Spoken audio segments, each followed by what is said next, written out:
श्री गणेशाय नमः। आज हम सुनने जा रहे हैं हरियाली तीज व्रत की कथा। हरियाली तीज श्रावण माह के शुक्ल पक्ष की तृतीया को रखा जाता है। इस दिन भगवान शिव जी और देवी पार्वती जी का पुनर्मिलन हुआ था। इसे छोटी तीज या श्रवण तीज के नाम से भी जाना जाता है। हरियाली तीज के अनेकों स्थानों पर मेले लगते हैं और इस दिन धूमधाम के साथ भगवान शिव जी और माता पार्वती की सवारी निकाली जाती है। मान्यता है कि वैवाहिक जीवन में खुशहाली के लिए यह उपवास किया जाता है। हरियाली तीज पर महादेव और देवी पार्वती जी की पूजा का विधान है। मान्यता है कि जो भी सुहागिन या अविवाहित महिला इस दिन शिव पार्वती जी की जोड़ी की पूजा करती है, उसके जीवन में हमेशा सुख समृद्धि बनी रहती है। कई जगह ऐसी मान्यता है कि इस दिन नव विवाहित स्त्रियों के ससुराल से श्रृंगार एवं मेहंदी और मिठाई भिजवाई जाती है। इस व्रत में पूजा के साथ साथ कथा सुनने का भी विधान है। इस कथा को भगवान शिवजी ने माता पार्वती को उनके पूर्व जन्म के बारे में याद दिलाने के लिए सुनाया था।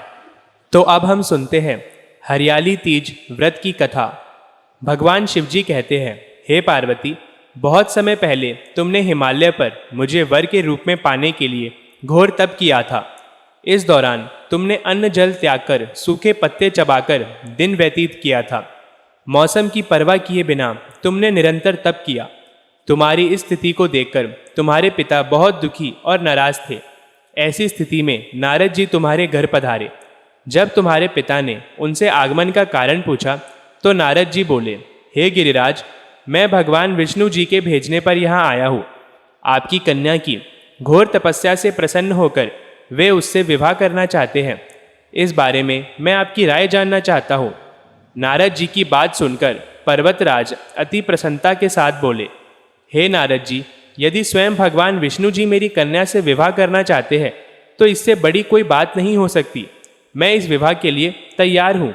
शिव जी पार्वती जी से कहते हैं, तुम्हारे पिता की स्वीकृति पाकर नारद जी भगवान विष्णु जी के पास गए और यह शुभ समाचार सुनाया जो कि तुम्हारी परीक्षा के लिए हुआ था।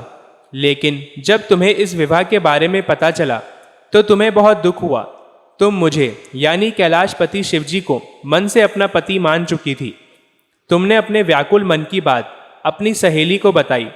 तुम्हारी सहेली ने सुझाव दिया कि वह तुम्हें एक घनघोर वन में ले जाकर छुपा देगी और वहां रहकर तुम शिवजी को प्राप्त करने की साधना करना। इसके बाद तुम्हारे पिता तुम्हें घर में ना पाकर बड़े चिंतित और दुखी हुए। वह सोचने लगे कि यदि भगवान विष्णु जी बारात लेकर आ गए और तुम घर पर ना मिली तो क्या होगा। उन्होंने तुम्हारी खोज में धरती पाताल एक करवा दी, लेकिन तुम ना मिली। तुम वन में एक गुफा के भीतर मेरी आराधना में लीन थी। तुमने रेत से एक शिवलिंग का निर्माण कर मेरी आराधना की, जिससे प्रसन्न होकर मैंने तुम्हारी मनोकामना पूर्ण की।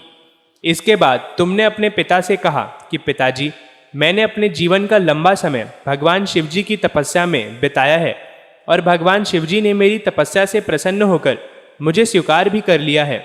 अब मैं आपके साथ एक ही शर्त पर चलूंगी कि आप मेरा विवाह भगवान शिवजी के साथ ही करेंगे।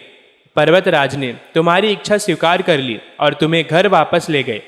कुछ समय बाद उन्होंने पूरे विधि विधान से हमारा विवाह किया। भगवान शिवजी कहते हैं, हे पार्वती, तुमने जो यह घोर व्रत किया उसी के परिणाम स्वरूप हम दोनों का विवाह हुआ। इस व्रत का महत्व यह है कि मैं इस व्रत को पूर्ण निष्ठा से करने वाली प्रत्येक स्त्री को मनवंचित फल देता हूँ। भगवान शिवजी ने पार्वती जी से कहा कि इस व्रत को जो भी स्त्री पूर्ण श्रद्धा से करेगी उसे तुम्हारी तरह अचल सुहाग प्राप्त होगा। इति श्री हरियाली तीज व्रत कथा संपूर्णम। बोलिए शंकर भगवान की जय।